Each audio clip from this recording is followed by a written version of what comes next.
wetwogerera ye Umar Kakande owazuula amazima ayongedde okubeera nga ate munanga aleeta bwino omulala ku Grace Khan naye nga mwasibye mutya mujje baliko gyonna gye mutuusako engalo mbasasirako mwenna abayita mu bizibu eby'enjawulo mbasanyukirako mmwe abatuuse ku buwanguzi mmwe abakuziza amazaalibwa olunaku olwaleero mbagaliza amazaalibwa amalungi ag'essanyu mmwe abafiiriddwako abantu bammwe nsabye gy'abagenzi katonda agiwumuza emirembe agiramuza ekisagumya emitima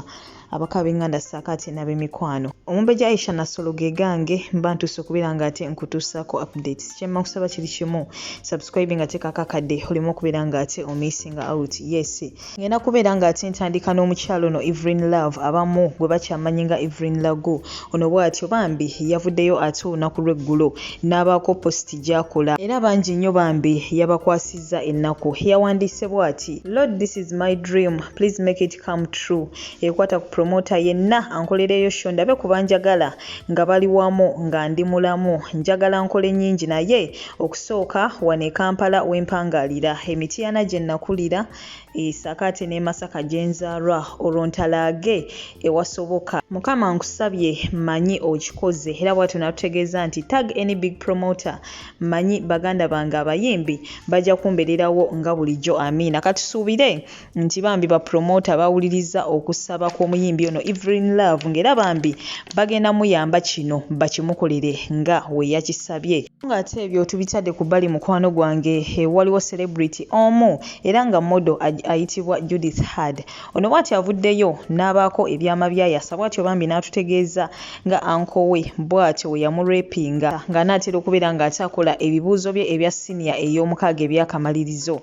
tubadde tusaba ebintu nga bino bikendere sinakindi biviirewo ddala kubanga tukkiriza nti bantu bangi nnyo bayise mu mbeera eno ate era bangi bagiyitamu ne wetwogerera wabula abantu nga bano bambi bakomekereza tebafunye bwenkanya bantu batini nnyo abayitamu eno embeera ne baddamu ne batereera mentally abamu bambi babeera psychologically tortured obulamu bwabwe ne butandikirawo okubeera nga bonoonekera ddala kale n'abazadde bannange mufe ku baana bammwe kuba bino ebintu ekituufu kiri nti babiyitamu oluusi ne mumanya oluusi ne mutamanyirako ddala wabula nga sinneeyongerayo omukwano gwange nyongera okujjukiza aba Hypex Studios we bali ku lulogo wenna eyeetaaga ekifaananyi eky'omulembe ddala saakate ne video ey'omulembe ddala oyina birthday party oyina kwanja oyina mbaga oyina graduation party oba omukolo gwonna ogw'enjawulo munange bano basangibwa wali najja nankumbi okulinaana Cobbins Motel so okubeera nga ate obafuna ku namba y'essimu 0754192434 oba 0789343802 bekwate tojja kubeera ng'ate munange wejjusa yes so ng'ate ebyo nabyo mbitadde ku bbali eye Grace Khan ebibya tebinnabeererako ddala byangu n'akamu n'akeddagala jjukira nti Grace Khan emabegako ayina emboozi emu eyaliikinze nga bw'atyo yabadde aginyumiza omukulu Umar Kakande owazuula amazima era bw'atyo ebintu binene olwabunye emitimbagano ye Grace Khan n'agamba mbu yabadde amunyumizaako nga mukwano gwe wabula yabadde tamanyi nti ebintu bino binaabuna emitimbagano wabula ye Umar Kakande mukwanukula ye bw'atyo yatutegeezezza nti Grace Khan ye kennyini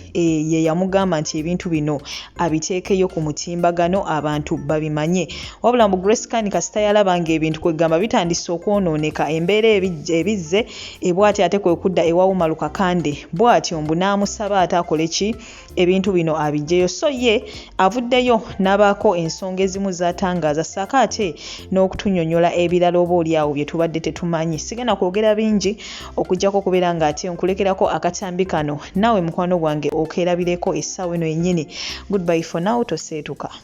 kumbuuza Umar why this tumuddamu nkujasamirako bantegeera era abanfollowing abamanyi the way I do my things omuntu bw'ojjanga oyagala ekintu era nze ekintu kyensooka okubuuza oyagala ekintu ekiri private oba oyagala ekintu ky'okulaga ku mpewo because byombi byanjawulo byombi mbikyajinga lwanjawulo oba ontegedde tojja kujjanga oyagala ekintu ekiri private ate nga sigenda kiteeka ku mpewo ate nga togenda kisasulira tekisoboka ate bw'ojjanga oyagala ekintu eky'okumpewo gwe n'otuuka wakati ne kikulya ate nongamba Umar banange mbadde nsaba tubijjeyo sikola that kind of nonsense bw'ojja nkuwa obudde bwe ne nkugamba make your time oyagala ekintu tukiteeke ku mpewo oba tetukiteeka ku mpewo nongamba njagala kya ku mpewo ne nkugamba this is how we do it nongamba saagala kya ku mpewo ne nkugamba this is how it's supposed to be done, this is the course. Course chestata kumpewo mbasi chifunamu. So gwe bwojja n'ongamba oyagala ekintu ky'okumpewo nga bwe muzizenga mukola bangi n'ogamba njagala ne tukonsetinga ne tugamba tukigende kumpewo n'otuuka wakati ate ne kikulya n'olaba nga abantu batandise okukwata n'ojja gye Umaru badde nsaba tubijjayo. I don't do that kind of drama, I don't do that nonsense. Sijja bijjayo. Eno channel tetwagizimbira ku comedy. We don't do comedy, tetukola bubadi. Oba ntegedde? Yeah. Mbadde mukwano Derrick okimanyi nti no nze mbadde mukwano gwa Grace Khan for more than 7 years. Sisuubira nti tusobola okuba nga tuwera emikwano ebiri oba esatu Grace Khan gyawangazizza. So mwabavaayo ne mwogera ne musamwasamwa ne mwogera ebigambo sooka otuule wansi weebuuze abantu bano bwe banga babadde bamukwano for all this long. Grace ayise mu bizibu bimeka? Drama ki gwabaddemu naye wali owuliddeko Umar Kakande ng'ayogera oba nga nzijano nemba wa story yonna ekwata ku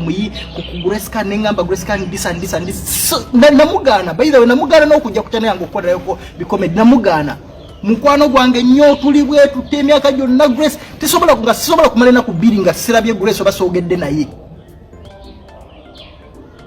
naye nze nali namugaana.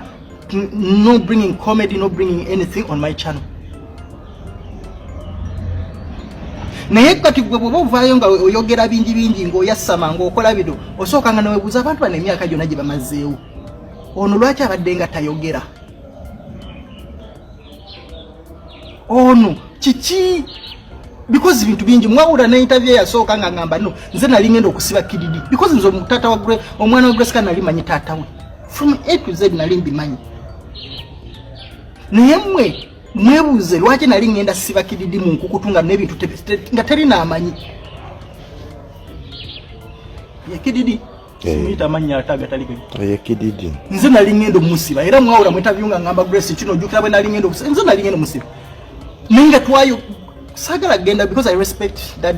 Grace Khan yomu ku bayimbi benze beninamu essuubi nti namanyi okuyimba and I still have hope in her. Abamwetolodde just tell her the truth. Tumuyambe because this kind of comedy